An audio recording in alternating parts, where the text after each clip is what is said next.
we've arrived at a point in our narrative where the Philistines have realized that they must return the Ark of the Covenant to the Jews because it's causing them a great deal of punishment. So there's been a recommendation by the elders that they take 2 nursing cows and use these two nursing cows to pull a wagon. And inside the wagon, they'll put the Ark of the Covenant and also some gifts, some golden forms that they made as part of their offering to appease Hashem, to appease God. And we learned that they made a very intentional choice of 2 milking cows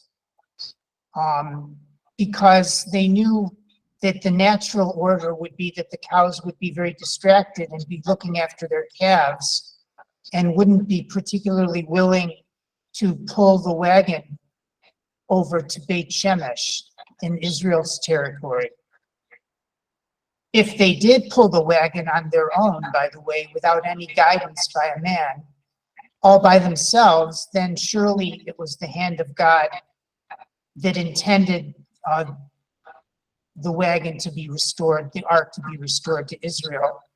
And surely it was the hand of God that had punished the Philistines for holding the Ark captive. If the natural order ensued and the milk cows refused to pull the Ark, then they might assume it was just a coincidence and the punishment had nothing to do with them holding the Ark. So we're going to learn in the verses coming up whether or not the cows cooperated or did not cooperate.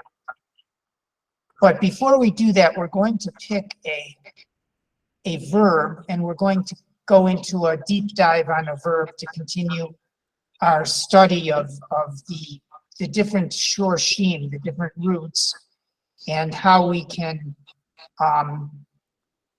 isolate out the portions of Hebrew words that we can look up in a dictionary. The word we're going to take a look at is the very first one, and Sammy, I'll ask you kindly to read that word for us.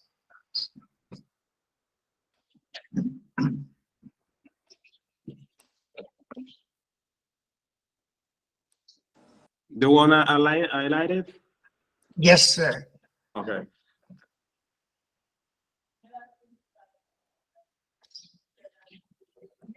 Oritem? Very nice. Uritem. Oritem, sir. And we could even give a little more oxygen, a little space after the u, which we know means and give a little more oxygen to the shva. Uritem. Uritem. Oritem. Okay. Very nice. Oritem. Gideon, based on what we've learned so far, without reviewing it all, but we will review, but without reviewing, could you guess at the suffix portion and the root portion? Which portion is the suffix and which portion is the root? Okay. So the root is the resh, aleph, aleph, yes. Very nice. Very nice. And how did you conclude that that's the answer, brother? First of all, I think because the shuruk here is just an and, or we can also use it as okay to mean future tense. Right. And also the mems of it is used to mean in plural form. That's correct. Then I'm not very sure the. Actually, in our review, you'll see that you're right on. You're spot on. actually this entire three-letter combination at the end. Well, actually, the yud, we'll discover what happens with the yud, but this is the plural ending that you're remembering correctly, the tem. Okay, thank you. Yeah. So let's take a deep dive into this verb, and we'll notice that this verb is similar to the verbs we've been studying in the last few classes. It's known as a lamed aleph verb. We're studying the simplest verb class, the kal verbs. And within that class, we're studying the family known as lamed hey. Johanna, what do we mean by a lamed hey verb? Why do we call this verb asa, for example, why do we call this verb asa a lamed hey verb? Lamed hey. Yeah, like this hey is on the place of lamed in this Baal root. Right. We always refer to a paradigm or a generic root pa'al, pei ayin lamed. So the pei is the first position. The pei hapoal would be the ayin. The ayin hapoal would be the sin. And the lamed hapoal would be the hey. And it's this hey that operates consistently throughout this family of verbs. And therefore, we give the name of this family of verbs, lamed hey family of verbs, because it's the hey that has a unique way of acting, way of behaving, or misbehaving. So how does that hey misbehave? The way the hey misbehaves is it drops out. It disappears. And in its place, in the past tense anyway, we get a yud. So the yud takes the place of the hey. And then we get our normal suffix endings for the past tense. And this is only our third or fourth class learning these suffix endings, so don't fear. It takes a little while to get these under your belt, but I'm sure we can all do it. So we learned the past tense for asa. Johanna, could you recite the past tense? Just the Hebrew would be fine.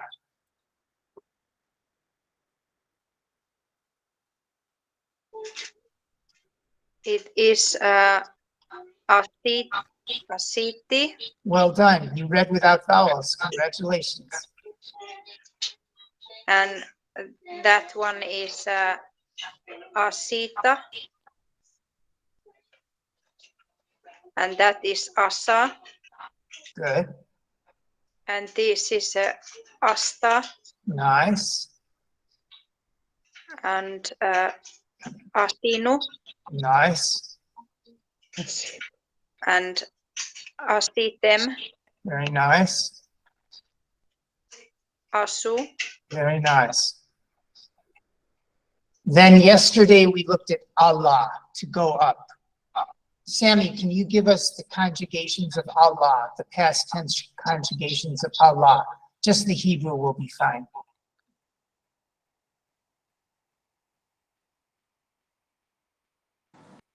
Aliti, Nice. alita, ala, alta, Very nice. altem, Ali, alitem. alitem, And let me give you a little hint.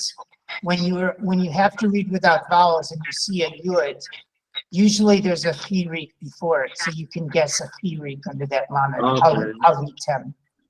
alitem, alito. Alitem. That's a nun sophie. Oh, that's a user. Alitem, Right. alo. Very nice. So let's extend now our understanding and join a new member to the lamed hey family. The most recent member of our lamed hey family is the verb ra'ah, to see. Gideon, can you give us the conjugations of Ra'a in the past tense and the English translations, Gideon, Jenga. Yes. Ra'at.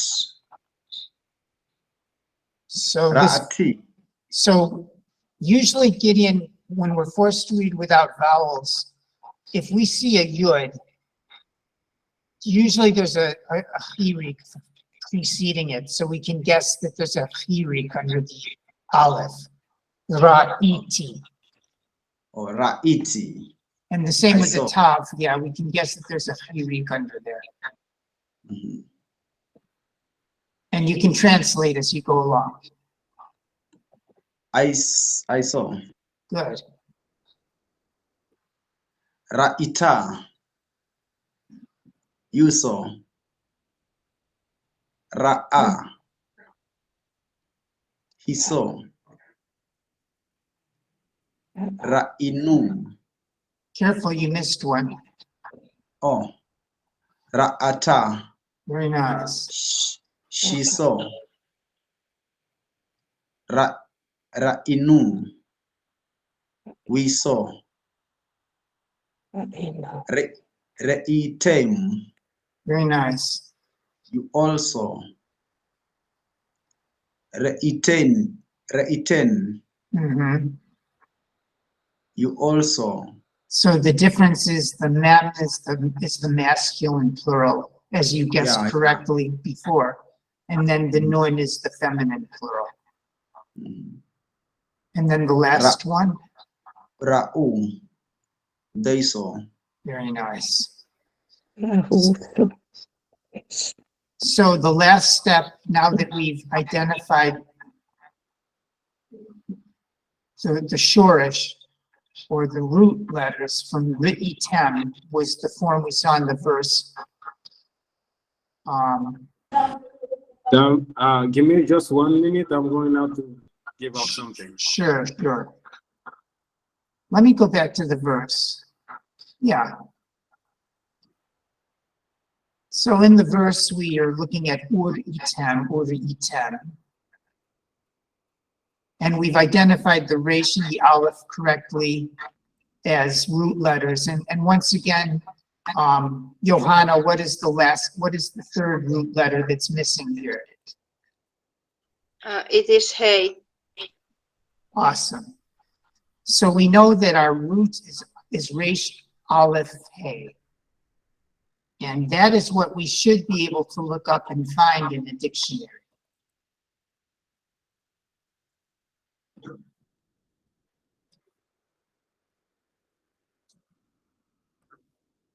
So I'm wondering,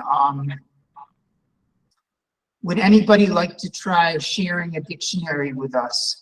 To open a dictionary in a separate tab on your phone and try to share that with us. Shall we try an experiment to see if we can manage that? Or shall I continue on my end for today? I would be interested to try it, how it works. All right. See if you can open up, do a Google search, do a separate tab on your phone, a new tab, and search in Google for Klein Dictionary Sepharia. And I can write Okay. that up, okay. And I think I will stop sharing at this point. If you need a spelling, just let me know.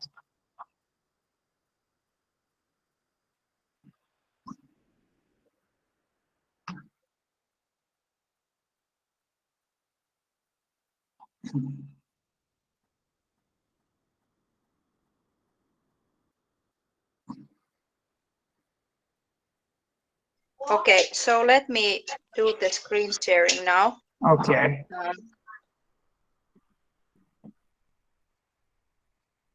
Okay, so this is the Klein dictionary, right? right. Does it matter which one of these I select, because it all seems to be the same? I think the first one, yeah, you're fine. And this is search dictionary. Right. Okay, let me. So it was, remind me, it was, it had Reish, Reish, or- Aleph, Hey. right.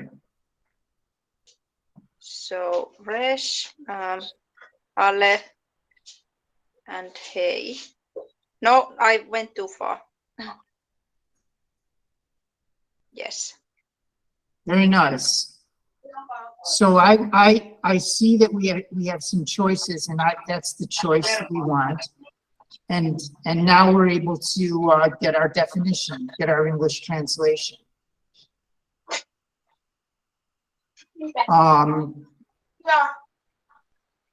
So you can read for us some translations now, Johanna. Okay, so this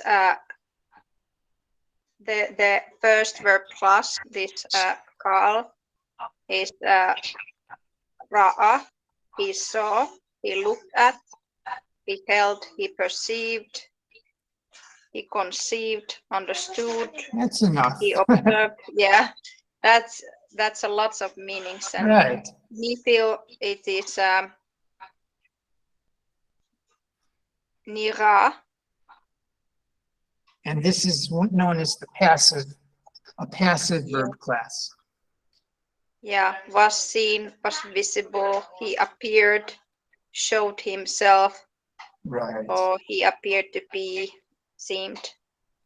Was approved of. That's interesting that actually there are some active definitions, even though the Nifal is known to be passive. We see he appeared, Yeah, he seemed, but yeah, many, because it shows the one who does it.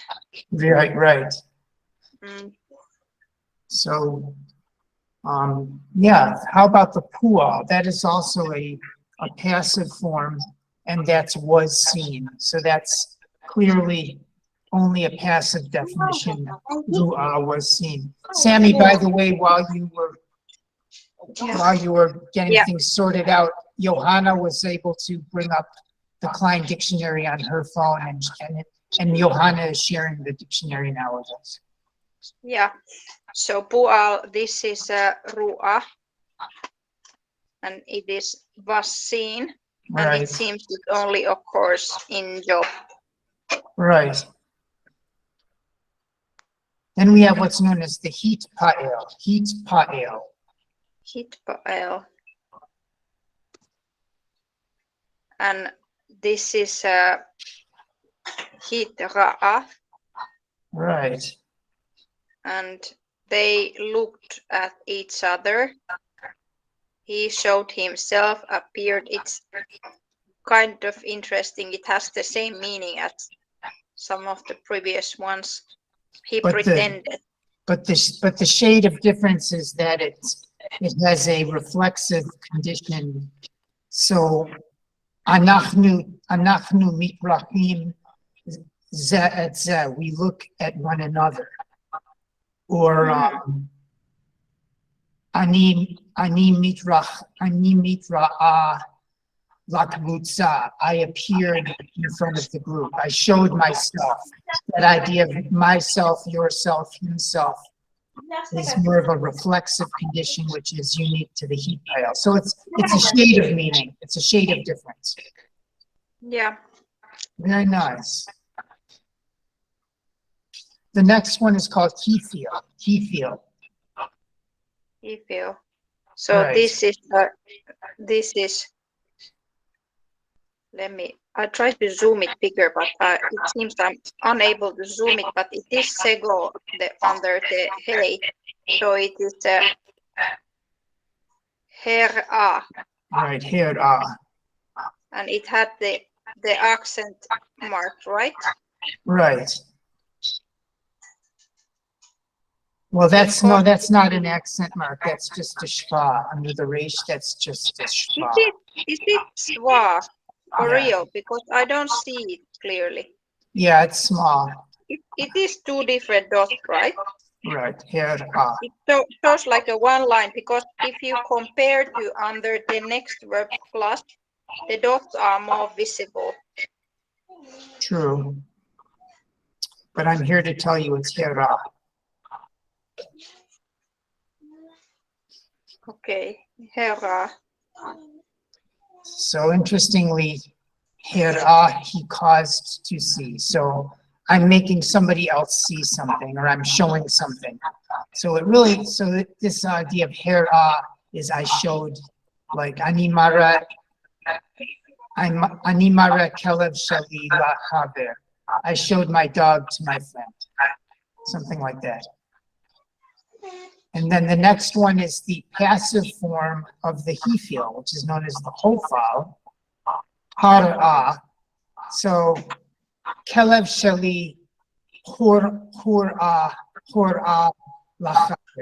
My dog was shown to the friend, to my friend. So I showed the dog to my friend, or the dog was shown to my friend. This is really a great verb to get through all of the verb classes and see the shades of meaning. This is probably the best verb that we've looked at as far as really getting an idea of how these verb classes, these binyanim, can change the meaning in shades. So, and very nice work looking it up. That's really cool to have that skill. Very nice work.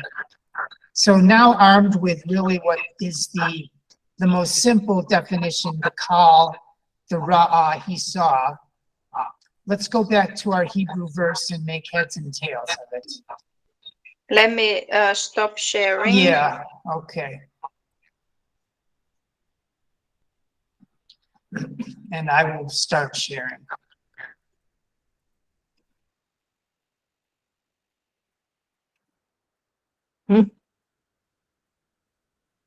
So Gideon, you're back up to bat. That's a baseball terminology, which means that it's your turn. You're up to bat. I'll have to teach you all about baseball, Gideon, so we can watch baseball together. But Gideon, let me bring in everybody so I can see people while I'm discussing, because it seems sometimes people leave or are not available. Let me bring in.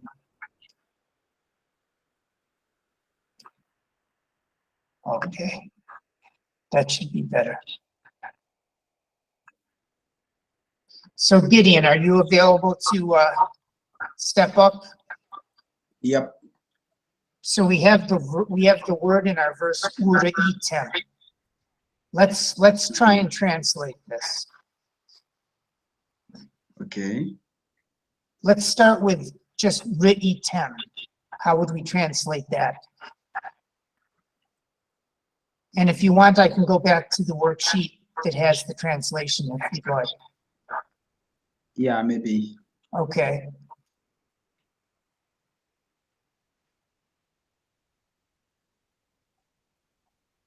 Mm-hmm. Okay. So we see that. Yeah. And we shall see. Oh, you nailed it. So you already did the conversion from past tense to future tense. So if we didn't have the u, we just had ri'item, it would mean you all saw in the past tense. But the vav has the function of changing the tense. So you all saw, because it has ri'item in front of it. It turns it from the past tense now into the future tense, and you will see. Yeah. Which was what you translated it to be. Yep. But I think you translated it. I don't think you got it for the right reason. I think we should review again. If I don't have the vav, how do we translate ri'item? What is the meaning of ri'item? Ri'item. You also. Right, it's in the past tense, right? Yeah. Yes. Then with ri'item, it becomes You will see, or you shall see. very good, very good. Very nice work, you guys. You're spot on with this. It's very exciting. It's big stuff. It's really a big leap in terms of bringing out the meanings of the words. Very nice.